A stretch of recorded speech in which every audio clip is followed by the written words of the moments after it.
Well, hello everybody, and it's a very big welcome from on board Silver Endeavour, and we're in South Georgia. And all the tests I've done so far, the Wi-Fi has been perfect. It was a little bit jittery before we got here because we're now in a bay surrounded by mountains. So a couple of catch-up bits and pieces, and then I'll get going. Sorry for the chopping and changing of times of the live stream. You might find visual, as I can see from the thing I'm testing, because of the Wi-Fi. I might freeze every now and again, but certainly, hopefully, the audio will keep going. So stick with it, as it were. Sorry about the chop and change of timings because we got to South Georgia earlier than planned. So we were going to do outings. Then the wind, because we've been we've been running ahead of a storm. Winds are up to 60, 70 miles an hour. It's too choppy to get out. So we've now come into a bay. So let me actually show you quickly where we are.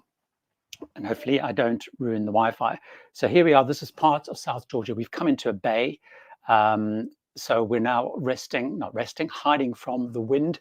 We hung out for a while outside Salisbury Plain, which of course is just absolutely phenomenal. And hopefully we'll get there tomorrow. The idea is at the crack of dawn tomorrow, we'll try and see if we can get in there before the wind comes up. So let me do a few bits and pieces of housekeeping. Remember, if you've got a question, write the word question. If you want to talk about anything cruising or expedition cruising, ideally, yes, because that's where I am. So we set off a couple of days ago, and just reminding everybody that you need to be extremely flexible with an expedition cruise. Our embarkation port got changed because it was too stormy and windy. So we got flown by charter plane instead of to Puerto Williams to Punta Arenas. We then set sail. We spent a couple of days at sea. We then did some stops in the Falklands. And then we had what was supposed to be 2 days at sea. The captain put his foot down because as I said, we're trying to get ahead of a storm. In fact, the storm helped push us along, and we arrived basically a day early in South Georgia, but it's now too windy to do anything. But it is absolutely stunning. We're surrounded by all those mountains that I showed you. By the way, if you do want to follow in more detail the trip that I'm doing, 2 places you can do it. On Instagram, a couple of people refer to Instagram at Gary Bembridge. I post stories every day. Also, I've been posting a daily sort of update blog to patrons and channel members. So I do that. Patron is actually slightly better than channel members because I can put more photographs in. But so if you want to do that, it's patreon.com/tips for travelers. So let's get stuck into some of the questions. I just want to say a big shout out to Mark, who's on board here in Silver Endeavour, along with his lovely wife Nanette, and of course some of you will know Mark from the group cruise, and we're both booked on this trip, so it's been great to catch up with them. So that's great, and they're very excited as well. So you can also follow some of their postings, so Nanette posts bits and pieces on social media as well. So let's get stuck into the questions. So I'm just having a look to see if there's any actual expedition cruises, and I will come back and answer other questions.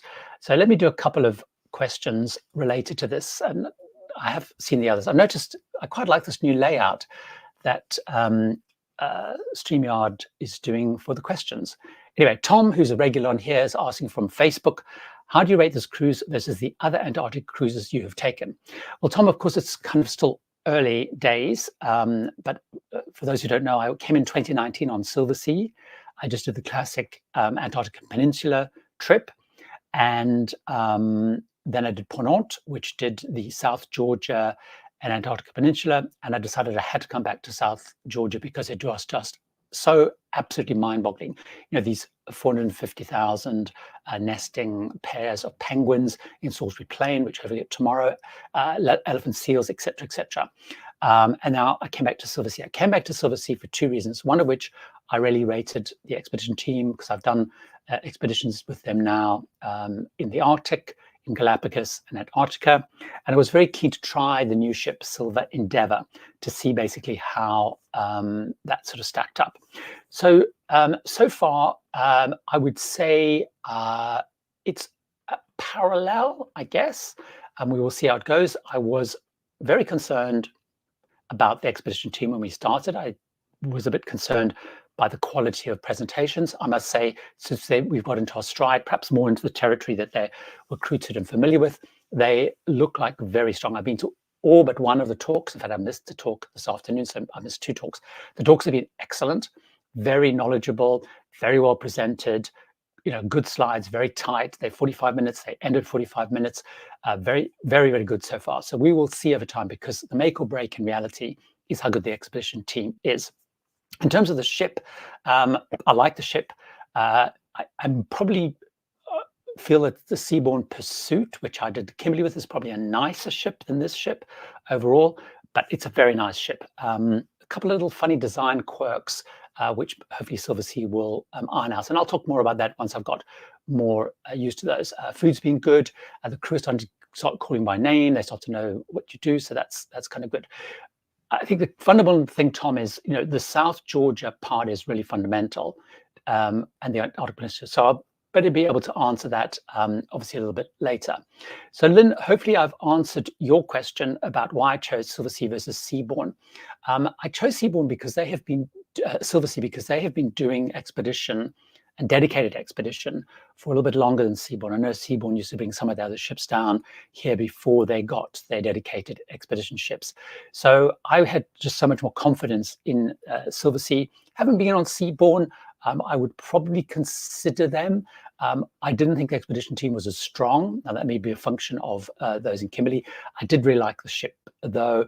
And if the expedition team is kind of really hot, I would probably reconsider them. But the thing is, when you're spending, tens of thousands of pounds of dollars to go on you have to be absolutely kind of confident. So that's why I chose them. And they were Seabourn were very new at the time when I booked this, because I booked this quite a long time ahead.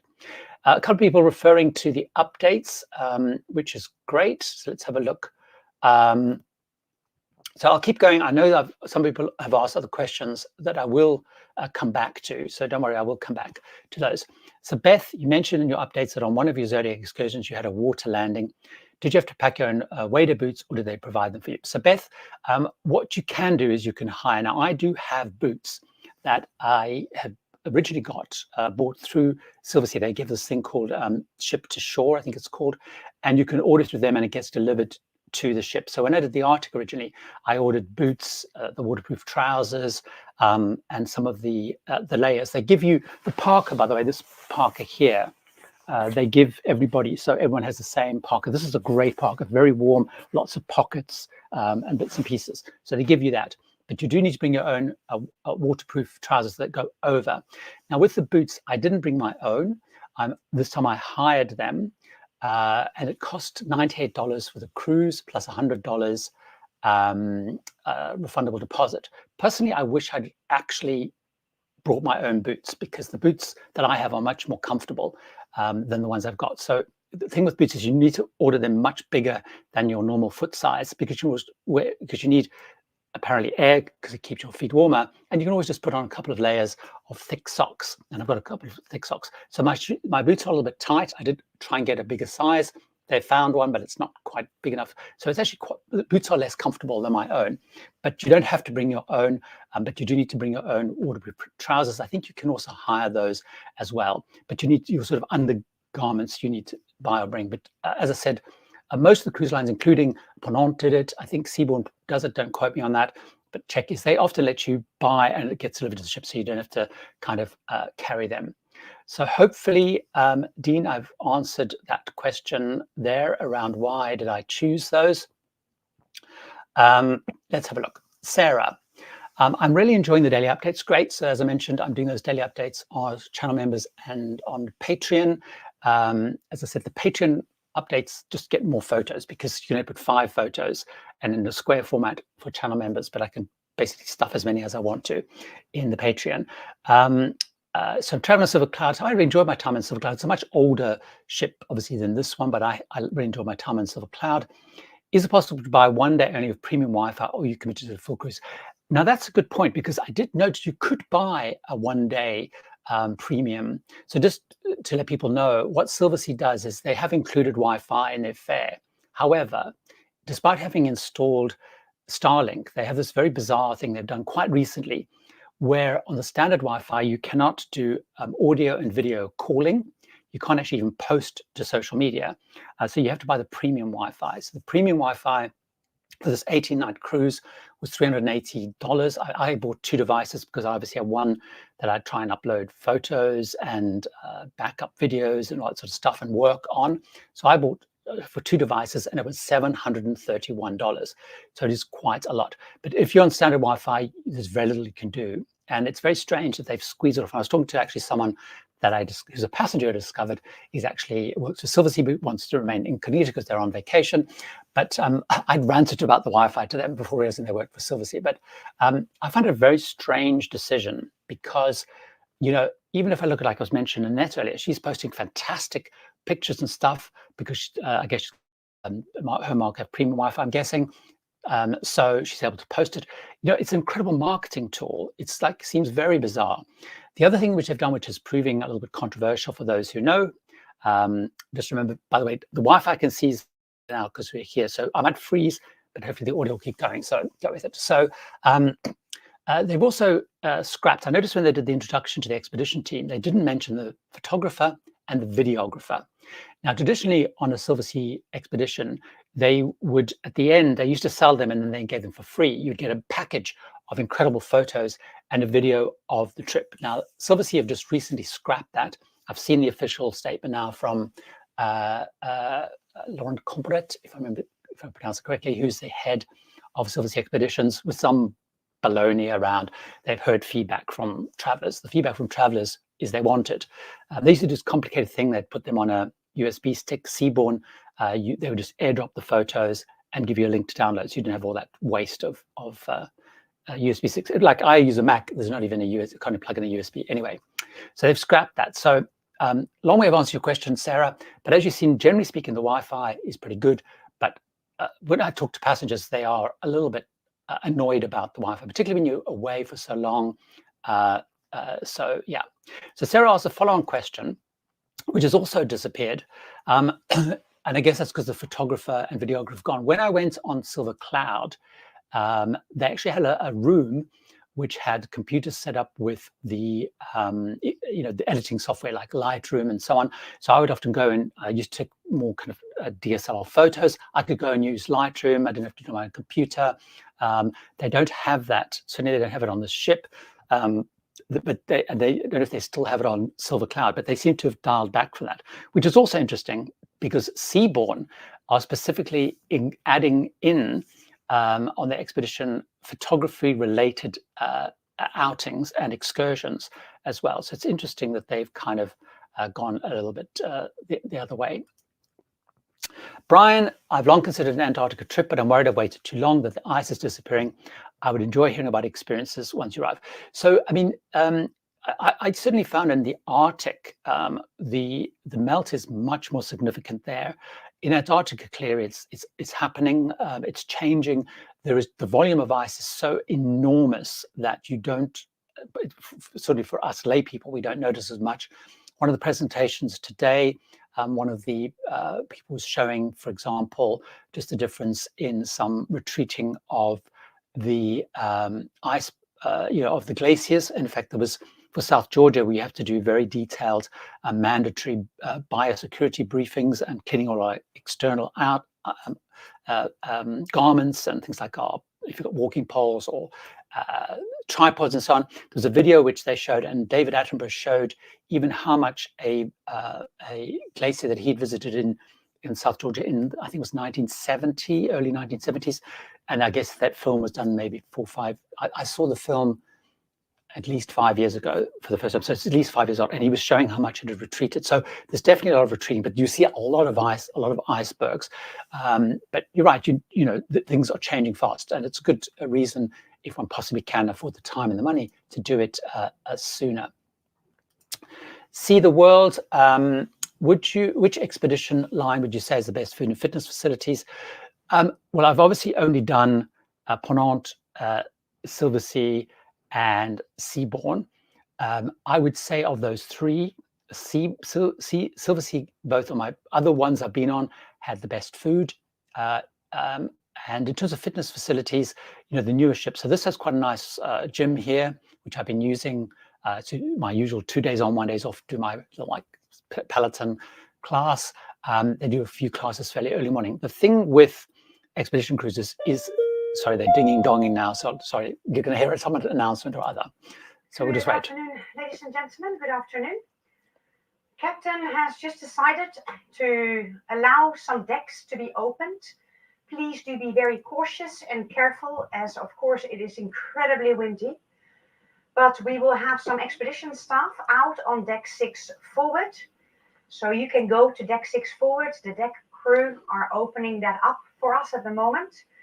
And you can also go outside on deck 9, the side doors, and there will be some expedition staff there also. So by the observation lounge and the study, we will open the decks also, either deck 6 forward, outside, or on deck 9. In that way, you can be out in the elements and enjoying the beautiful scenery, and also really experience this rugged and wild place with the winds that we are currently having. So please do take care on the outer decks. It will be wet and a little bit slippery, and dress warmly if you step outside. I think it's very exciting because actually the decks have been closed since when we left the Falklands, because these enormous big winds. But the good news, I guess, because in the bay we can go outside. So I've been nipping out onto my balcony, but obviously I'm on the starboard side, so I've only seen one view. This is a real 360 view, so that's very exciting to be able to go outside and also just smell the smells and be outside. So it's very exciting. She was also talking about deck 6 forward. That's actually the bow of the ship, so that's fantastic that we can go onto the bow of the ship, because certainly later in the cruise when we're pushing through ice, that becomes very, very important. Sorry, I was answering the question. So what I was saying to see the world is, expedition cruises are very full on. So in reality, the fitness centers actually don't get used in the end that much, because we had the other morning I had a 7:15 a.m. Tomorrow I'm guessing it's going to be really early, maybe 6 or 7 in the morning, and you in and out, and then there's lectures and briefings and stuff. So but it's those with the Penant one wasn't great at all. Now I haven't been on the newer ships like Le Command Charcot. I haven't been on those as such, but certainly on the Le Real they weren't very good facilities. Jeff, how does booking the excursions on Silversea different from your other expedition cruises? So on an expedition cruise, you don't book any excursions. Now this had one exception, which is very unusual. On expedition, there are no such things as excursions. There's either Zodiac cruises or landings, and you are allocated a group, which here there's 4 groups, 4 different colors. I'm in the red group. And then what happens is 2 of the groups will go out at one time, because you're only allowed 100 people. There's 183 people on the ship. Up to maximum 200 can come on these trips. So they will send half the people out, say, to do a landing, and then they will come back and the other half will go. And that's just includes. So if you don't feel like going out, you don't go out. So there's no choice. We're landing in Salisbury Plain. You either come or you don't come, or you're doing a around icebergs. You either come or you don't come. Now there was one small exception, which is very unusual, in Port Stanley, because it's really just a town. They did offer 4 traditional cruise excursions in reality. So one was a hike, one was a highlights of the city, one was a sort of a hike, or town, should I say. One was a hike around some cliffs and stuff. So that was the only time I had to choose. But on any other expedition cruise, it's the same thing. It's literally just, you'll do, in terms of leaving the ship, you're either going to go on the Zodiac to do a landing, or you're going to go on Zodiac to do cruising around something. So let's have a quick look. I do know there's other questions, so I am focusing a little bit on the expedition ones, and I will come back to the others. So don't panic. I will definitely try on that. KB in the UK, good to see you here. Of the Antarctic, have you heard anything with the Pacific Circle cruise with Princess out of Sydney in 2027? Now there is. There is a cruise that I have seen. Sorry, those isn't going to be a expedition cruise, but I see what you're doing, Gary of the Antarctic. So I saw it advertised on Facebook. It looks pretty good. It's a long, I think it's a 71-night trip. It looks fantastic. The itinerary looks fantastic. Was it Island Princess? It's on. It does look pretty good. Let's have a quick look if there's any more. Boca Boys. After being on Endeavour, do you feel it's worth exorbitant cost compared to Spirit or Wind? Yes, I think it probably is. Just because this is so designed as an expedition ship. Now, I know the others, they've strengthened the hulls, etc., some of the others, but this is just so much more geared to expedition in terms of the facilities, the mud room, just the flow of stuff. And they can go deeper into the ice. They can push into the ice when needed. So I would always tend to go with an expedition ship, but I think you're right. If it's a choice of going or not going, and the price differential is big, then obviously go would be my view. Brian's asking almost an impossible question. Antarctica and South Georgia cruise or explorer for Spain to Florida. I mean, Antarctica is the best place in the world to come on a cruise, and it is outrageously expensive, but nothing in the world beats coming to Antarctica. So doing a reposition cruise will be great, but a lot of people talk about how you're changed when you come to Antarctica. You really do, you get this sort of like, you're overcome by the whole place. It's very emotional. I know when I went to Salisbury Plain, I was almost in tears. It was just mind-boggling. It sounds very dramatic, but it is just incredible what you see, the sights, the sounds, the scale of the place.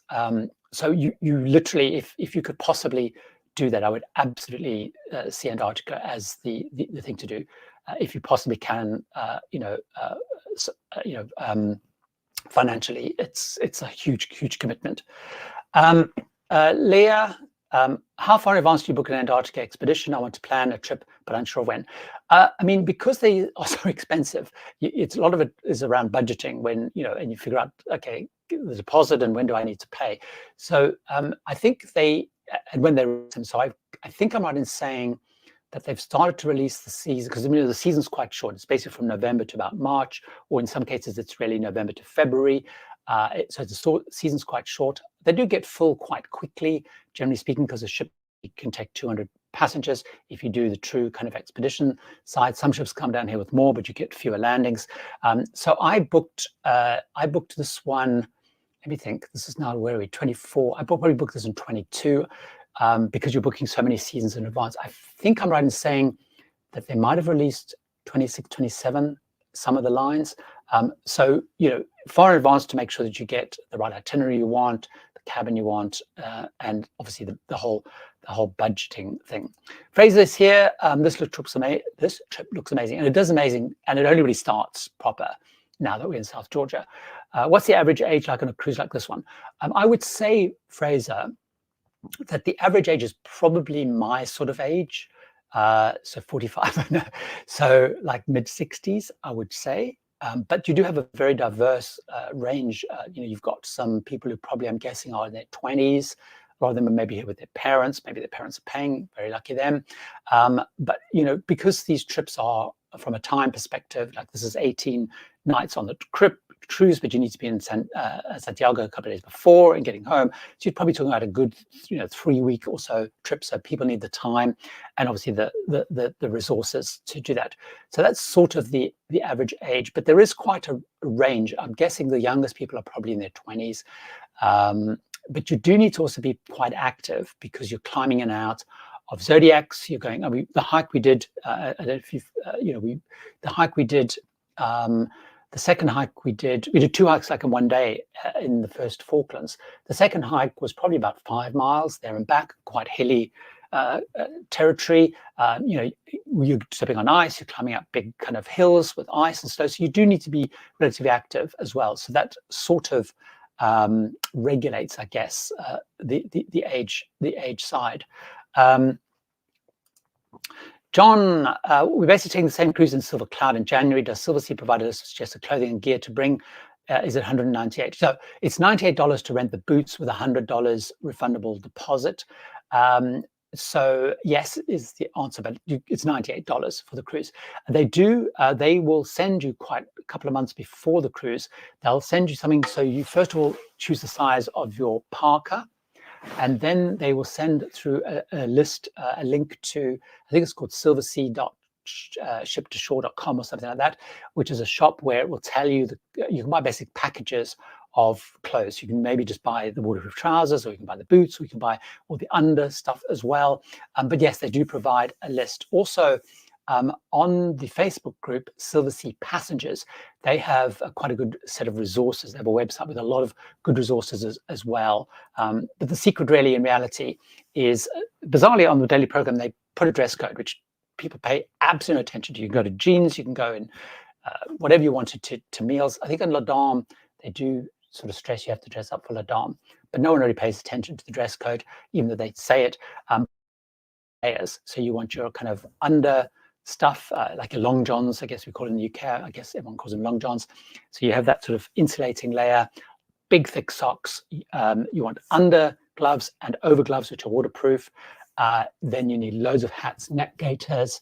Then you have another layer. So what I tend to do when I go out, like it's really cold here, like it's going to be, just looking at, they're projecting tomorrow, it's going to be between -5 Celsius and -10 Celsius, which is, that's like really cold. I don't know what the Fahrenheit, the Fahrenheit numbers will come up in a second. At the moment it's about 1.5 degrees here, but the wind chill makes it colder.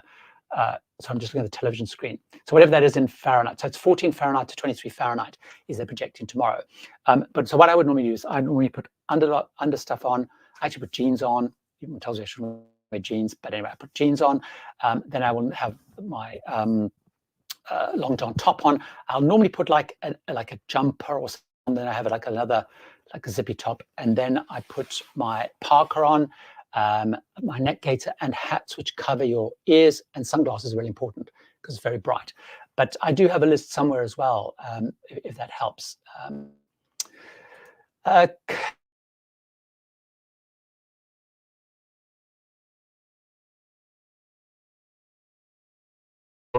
Dicky-doo, we're back. So how's the weather? What are you wearing to supper? Okay, so hopefully I've answered the supper question. You wear whatever you want to wear. I wear jeans. I wear dark jeans. Tonight I might wear blue jeans, because so that's fine. You can wear what you want really to dinner. The weather, you've just heard me talk about the weather. It's now getting pretty cold. It's going to hover around 0 Celsius, so like 32. But it's with the storm and the winds, it's pretty cold. In terms of what I wish I'd packed, I think you heard me earlier. If you heard earlier, I wish I brought my boots with me, so that I had boots that I knew were very comfortable. And that was more because we had a very long hike. So it was a bit uncomfortable with boots that I was less keen on. And the other thing I would say is, although I have brought it this time, but just bring, if you've got a camera, loads of batteries, loads of SD cards, a little thing to back up your photos, because in the cold, batteries power runs down much quicker. I learned that before I went on my first trip. So battery power tends to go down much quicker in the cold, apparently. So you can never bring enough layers and hats. It would be the thing. And don't bring lots of fancy clothes. You really don't bother. Bring warm stuff is what I could do. Let's have a look. So let's have a look. There's a couple of other bits and questions here. So in terms of the parka, so I ordered a large, which is sort of the size I would normally order for a coat. They do give you opportunity also to swap parka. So we had a boot swap session, but the key sizes, the problem with me is I had a size 10, and I wanted 11 or 12, but that's what everyone wanted. So actually they struggled to find a replacement pair. Parkas, they did a parka swap as well. So, I mean, in reality, because you're going to be lots of layers, you could go a little bit bigger, but I did choose a large, which is perfectly fine, because they are quite big size. So other people go a size bigger, but you do get a chance to kind of swap them around. So let me pick up some other questions along the way, and I will come back and check if there's any others. Paul, someone on Emma's stream suggested you do a crew swap, which takes seaborne, you take a guarantee. Paul, people suggested, to be honest with you, I think that's like not a great idea in reality. I mean, Emma has, of course, she's just been on Yacht Club. So she's been on Yacht Club. She's been on Azamara luxury cruises. So, Emma goes on luxury cruises anyway. So, and covers those. I know she will normally do it as trying to do the cheapest option she can, but she does do luxury cruising as well, trying to look at it with a spin. So it's not like it would be completely alien to her. And in reality, the crossover between Emma's channel and mine is not as big as people think it is. So YouTube will give you data on what are the channels people are watching, and the crossover is not that great. So I don't really see, if someone can think of a good story, that would make sense. But I'm not really sure I can see the angle there, because, as I said, Emma's covered luxury cruising, so it's not that it will be a complete kind of new story and stuff. So I may go on an inside cabin at some point to cover that, because people often ask for my take on that, but I would probably do more because I think people want to watch it. So I'm a bit skeptical of that. But if someone does have a great story that would make sense, then I'm always open to good ideas. Adam, I have never been through Welland Canal.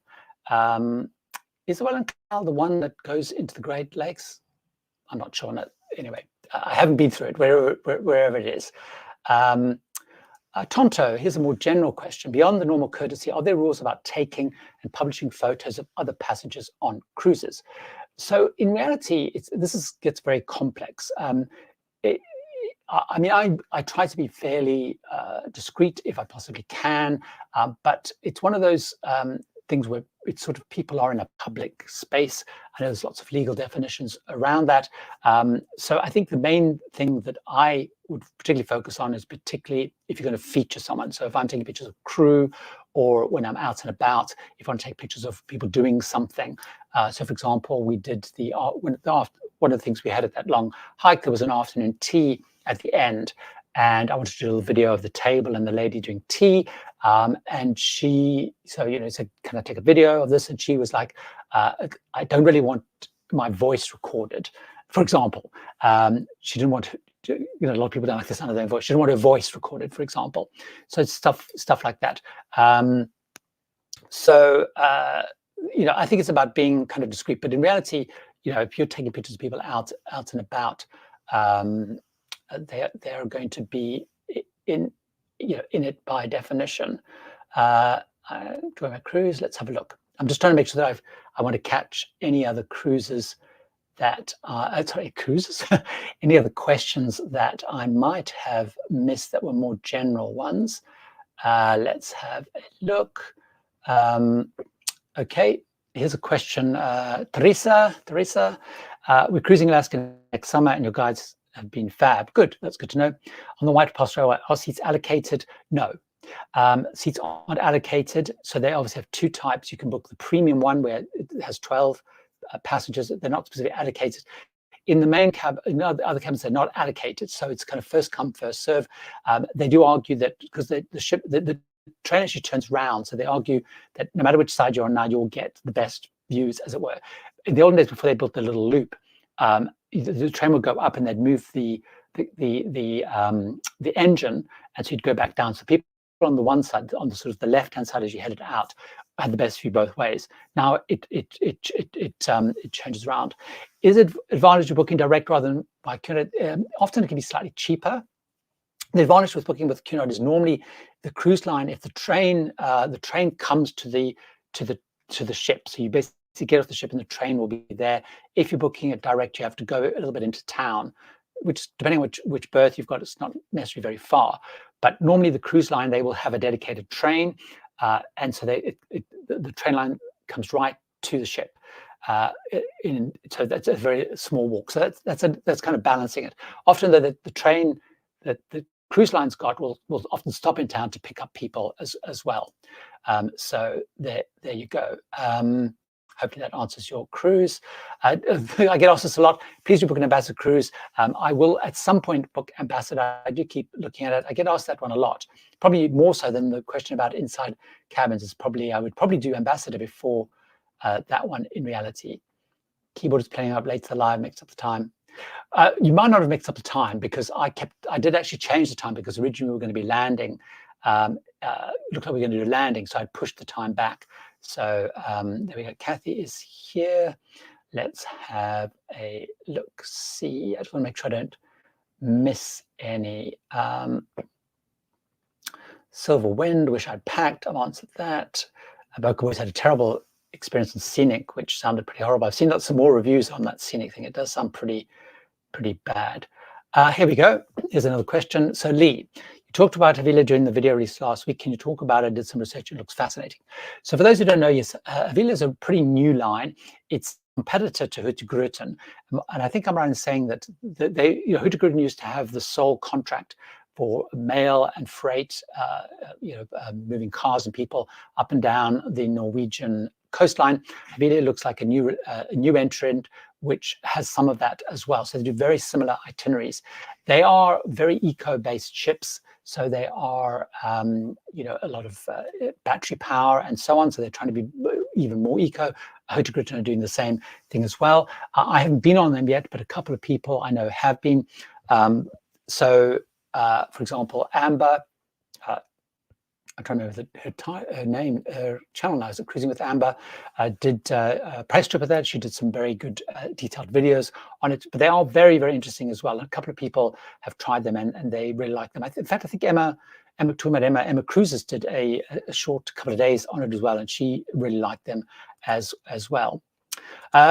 Lou doing a nice shout out for the stuff on Patreon. Just running, I'm doing daily updates are from Patreon members. So there we go. Okay, so Pacer21, can you give me the name of a good travel company in Toronto? You can book everything with the cruise, pre-flights, blah, blah, blah. So I don't know if they're based in Toronto, but on my site, on my Tips for Travelers blog, and I'll leave a link in this, I have an article which is around why you should use a travel agent and recommendations. I do have a recommendation for a Canadian travel agent who was recommended very strongly by people who follow the channel, and a couple of people who have started using them, and they've given me some very good feedback. I will try and leave a link, Pacer21, to that article. But if not, if you go to tipsfortravelers.com, if you look down on the left-hand side with the most viewed posts, at the moment that article should be showing up there because I posted about it recently. If not, just search travel agent and you'll also find that one as well. Susan, I see a Silver Sea expedition cruise around Britain, including the Fair Isle, Kilda. I haven't looked at it. I know they do some of those expedition cruises. It probably hasn't appealed to me because it's just too close to home, I guess. But I know they do some of them, and particularly when they're sort of, because the ships during the Northern Hemisphere summer head up kind of the Arctic way. Now the challenge they've got is Svalbard are introducing new restrictions around the size of ships and the number of passengers, which means many ships, so for example, seaborne ships, their expedition ships, I think probably ships like this are now too big to do Svalbard. So a lot of them are also looking at new permutations of the Arctic, which is why I think we're probably seeing more Greenland, Canadian Arctic, and so on. And as they move up, they kind of do various expedition trips. Although it's interesting, this ship actually did some repositioning without passengers. So before we got on it, it sailed down to what was going to be Puerto Williams, ended up being Punta Arenas, without passengers, basically, which is unusual because normally they sell kind of legs of those. Bill has another question. Planning a trip next year to Norwegian fjords, so get Hurtigruten or Holland America. How do I explore shore excursions? Now, I've only done the shore excursions. No, I've never been on either of those to Norway. I've been on many other lines. But looking at the various things when I had booked, it got cancelled in the end. Hurtigruten has excursions, which the way that the Hurtigruten works is because the ship keeps moving, so it'll stop at 3 or 4 ports a day. What they do with the excursions is you'll get off in a port normally, and the ship will leave, and you'll rejoin the ship a little bit further up later in the day, where they've gone to. It's sort of how many of the excursions work. They're quite immersive. They don't have as big a choice. Holland America will do more traditional kind of cruise stuff. So I found the Hurtigruten ones were more immersive in Norwegian culture and stuff. But again, they will still do some of the sightseeing ones. They're kind of similar because the things to see are kind of the things to see. Mark asked a question around drinks packages. Is it worth buying the drinks package on the 51-day cruise to Australian Queen Mary 2? So Mark, drinks package is quite a complicated thing. Now, if you priced the amount that will cost you, it's kind of eye-wateringly expensive. One of the things I would suggest you do, Mark, if you're unsure, is look at how much you think you'll drink. Now, there's a couple of sites that have some very good calculators where you put in roughly what you think you're going to drink, and it tells you whether it's worth getting the drinks package. Now, there's one on the cruisely.com, but there's another one on cruisemummy.co.uk. I think probably use the cruisemummy.co. Oops, sorry, I'm banging my thing.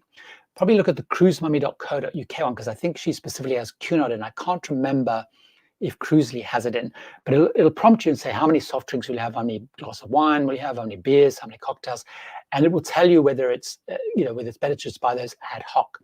But the outlay is going to be absolutely enormous. So then look at the terms and conditions. I actually have a video coming out next week, no, the week after. The video is finished, it hasn't gone live yet, about drinks packages, and I dive into drinks packages in a lot of detail. So if you can wait 2 or 3 weeks, that video will be out where I talk about the drinks calculators, how to calculate stuff, pros and cons, that kind of stuff. But that's a quick way of deciding. The cost of that is so enormous. It's hard to imagine that one would drink just that pure volume. Also look at what's included. I can't remember the Cunard cutoff, but you're only allowed a certain amount of drinks per day, and there's a cutoff point. What they are. If you're a big wine drinker, sometimes the packages don't really work, so it might be better to buy a wine package if you are particularly interested in quality wines, for example. So you need to kind of balance those things out. Brian, I think I've answered this in terms of spawning as passengers, cabin attendants, amenities, food choices. Which expedition line Antarctica rates the highest? So I'm still leaning on that front towards Silversea. They have the main restaurant. They have the grill, which at night becomes like a steakhouse thing. And then they have an Italian restaurant, Terrazzo. Obviously, they have room service as well. Then they have Le Dame. So you have those choices. And you go to those included specialty. Le Dame has a fee. You can go to the others. It seems pretty much as often as you want. So I booked the Italian and the grill a couple of times. The thing that none of them have, which is a real pity, although Ponant did have, is they don't have like a casual dining option. So on those nights, like last night, I didn't really want to go to the restaurant, so I ordered room service, and the room service is really okay. You can order from the main restaurant, but there's no way you can just nip in and have a kind of a snack. And it's the same thing on Seabourn, for example. Ponant did have the casual dining option, which I did really like. So I think, yes, Alex, in terms of room service, you can normally order from when the restaurants are open. So, for example, I could order off the restaurant, any of the restaurant menus between 7 p.m. and I think 9 p.m. when they're open. I can order from that menu as well. And certainly on Silversea, what you do is you have your cabin steward and you have your butler. Everybody has that, no matter which cabin you've got, and your butler is the one that does that sort of service. Steve, this is one of those almost impossible questions to answer, which is what would you choose, Cunard grills or Seabourn? Appreciate the different things. A lot of it hinges around what sort of experience that you want to create. So if you've got a special occasion and you want to have a real sense of occasion, for example, you might say, well, what I'm going to do is I'm going to go on a transatlantic Queen Mary 2 cruise in Queen's Grill, because that is such a significant journey. Also, what's going to happen is, being a transatlantic, there's going to be much more dressing up. So a chance to get into glamorous gowns and tuxedos and bow ties, and the whole ship's going to transform most nights into that very kind of glamorous thing. So, and there's a real sense of occasion, sailing from Southampton to New York or leaving New York and whatever. So that to me would feel like a sense of occasion. So, for example, for my honeymoon, we did a transatlantic, and it did feel like a sense of occasion. So that was good. Obviously Seabourn, it's a great experience. It's going to be pampering. It's not as smart. It's not as formal. It won't feel as big an occasion as such. So it depends around what you want. If you don't want all the dressing up and all that nonsense, then I would avoid that. The great thing about the grills is, the grills experience is really about the dining experience. So you're going to be able to order off menu, and you're going to be able to do the little flambe stuff by the side of the table. You can have caviar if you want every night. You can do that on Seabourn as well. So I think if you were doing something like what you find, for example, that transatlantic Queen Mary 2 is packed full of people having significant birthdays, anniversaries, because of that real kind of sense, that massive sense of occasion, as it were. So that would be my thought. So let me just make sure that if I've missed any comments, if you've got any more questions, pop those in. So we will water landing, I've got that. Photo lab, I've got that. I just want to make sure that in the flow of things I haven't missed anything. So let's just check, and then I will run through what's happening here before we wrap up. Okay, here we go. Steve answered the question. So Steve has a, here we go. Beth has a more general question. What microphone do you use with your Insta360? You inspired me to get that camera and start recording my hikes on Alaska with the hope of starting a YouTube channel. I'm very excited that you're planning to do a YouTube channel. So I personally do not use a microphone at all with my Insta360. Now I know Mark, for example, does use a mic, and he's built, I think he uses a Rode mic, and he's built a little rig to go with that. So he's attached a Rode, so it lines up with the invisible selfie stick, so that the microphone disappears. And then he has, similar to what I've got here, is like a little clip-on kind of mics. But I don't use the Insta360 to do any audio. What I do use, in fact, I will go and fetch it. I'll go and fetch it. What you might want to consider, though, Beth, which you might find even easier, is this, which is the DJI Osmo Pocket 3. So this is, it has a gimbal on it, and you have a relatively decent sized screen there. And what it comes with is, it comes with a mic like this. This is actually not from this, it's from another setup that I've got, but it's basically a mic like this. And it has a little wind socket you can put on. It's got a phenomenal sound, good wind reduction. So I started recording a bit of a vlog, very windy, and I've listened to it back. You can't really hear the wind at all. But this is it's small, it's easy. It has a gimbal, so if you're doing hikes, it's like to get some of the movement out. Quality is phenomenal. It like shoots in 4K. The audio stuff is brilliant.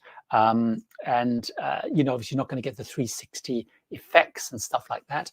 So I use the 360 more sort of for B-roll stuff. It requires a bit more editing, because once you've got the 360 footage, you have to then edit it depending on what shots you want. Do you want the shot of there? Do you want the shot of you? Do you want it swirling it around? So you have much more stuff. But I would say if you're starting a YouTube channel, I would absolutely look at the DJI 360. If you're ordering it, order the combo pack. I think it's called a creator combo pack, because you get things like, so you get the extra power, you get this little tripod, and you get that mic, and a little case which goes as well. But that for me, I shoot most of my stuff on the DJI Pocket 3. On this trip, I've got another camera which has a it's very good at low light. It's pretty rubbish at zooming in. So, and actually, if you've seen any of my pictures that I posted on social and also to the Patreon stuff, is I've used a more traditional camera. It's quite a small camera which has a really good zoom for some of those penguin, etc. shots. But that's what I would recommend, Beth. It's easy to use, incredible quality. It's just fantastic. It's amazing. So it's the DJI Osmo Pocket 3. So for example, Mark, I know uses that as well. A couple of other people on this trip are using it. You know, when you're on the, like I've been coming back, literally I've been on the Zodiac, and we've been doing this, literally bouncing back. And when you look at the footage of the ship, it's completely smooth. You know, when you're walking, you'll get a little bit of bounce. You need to practice that, but literally I mean, it's incredible. Like when I was coming back from in Stanley on the Zodiac, it was very bouncy, beautiful. The images are just fantastic.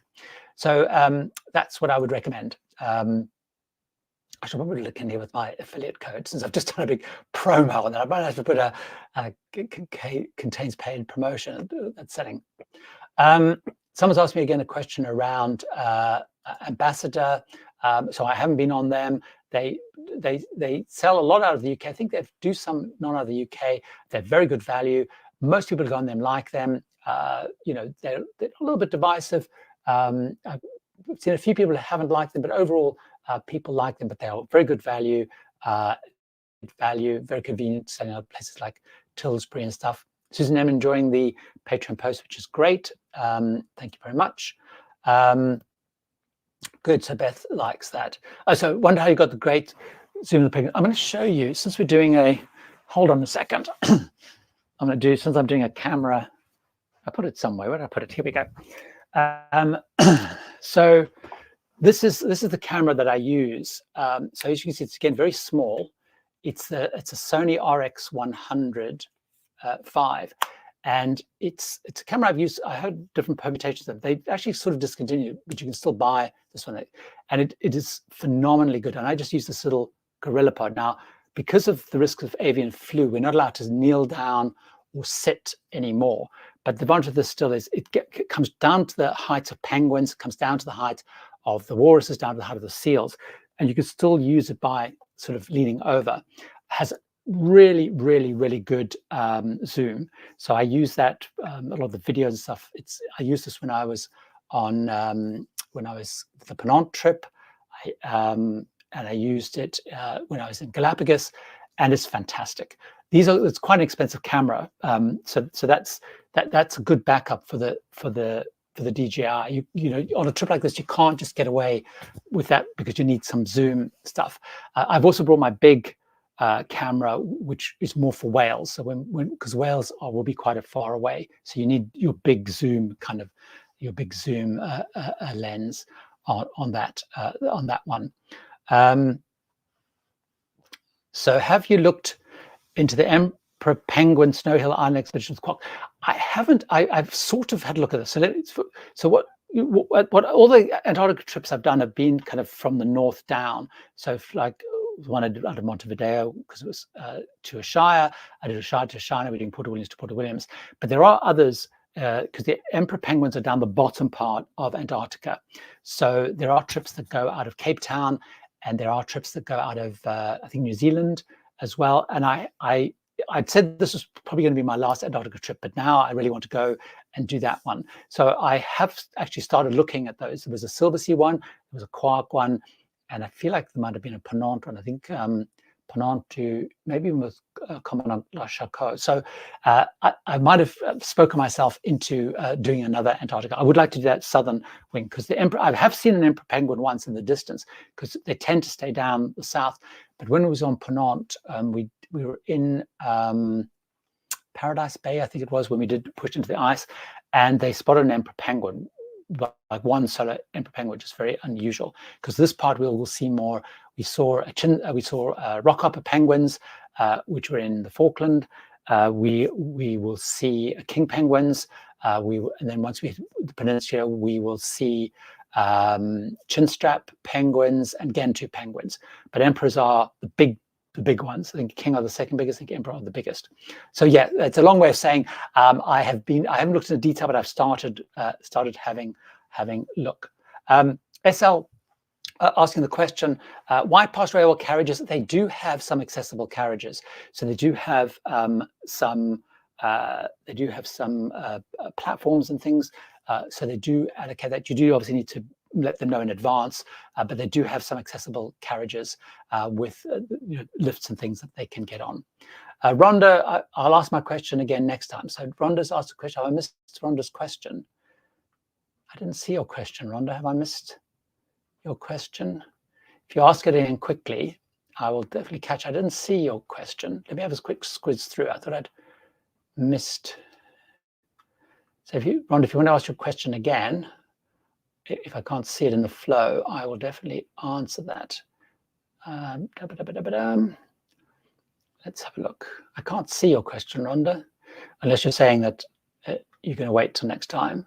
Because I will try and do another one. I can't remember where we are in a week's time. I'll try and do another one of these while we're down, because obviously we'll have to talk about more of the experiences and so on.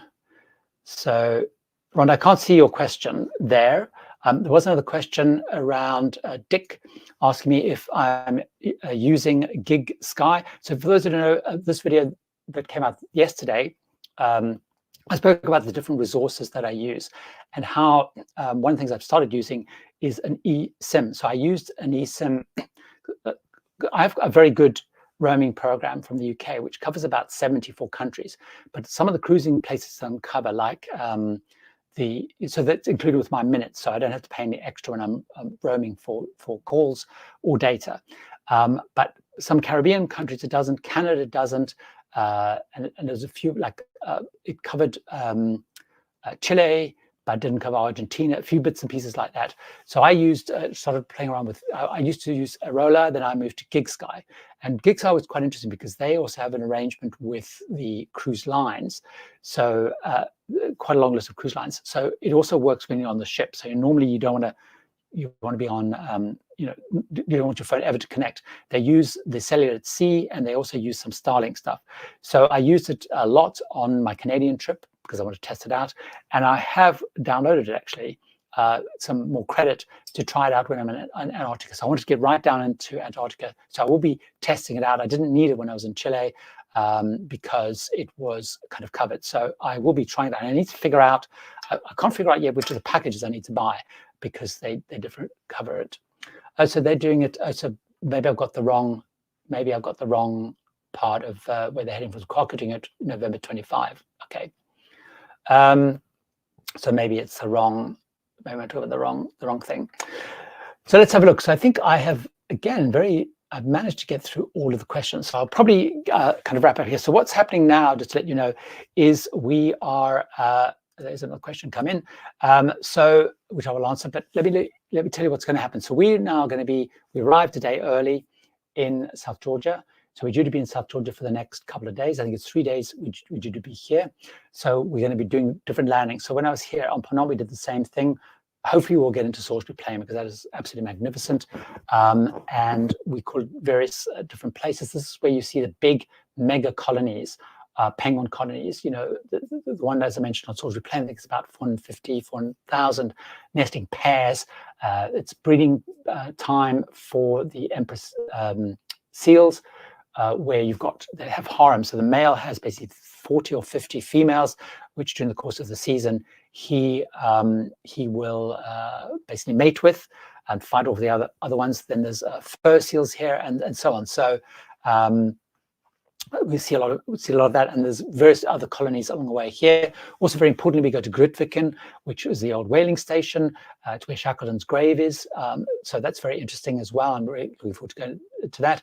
Also, there's a chance, which they mentioned we should also be able to do, is that's Elephant Island. Sorry, I'm getting distracted. To Elephant Island.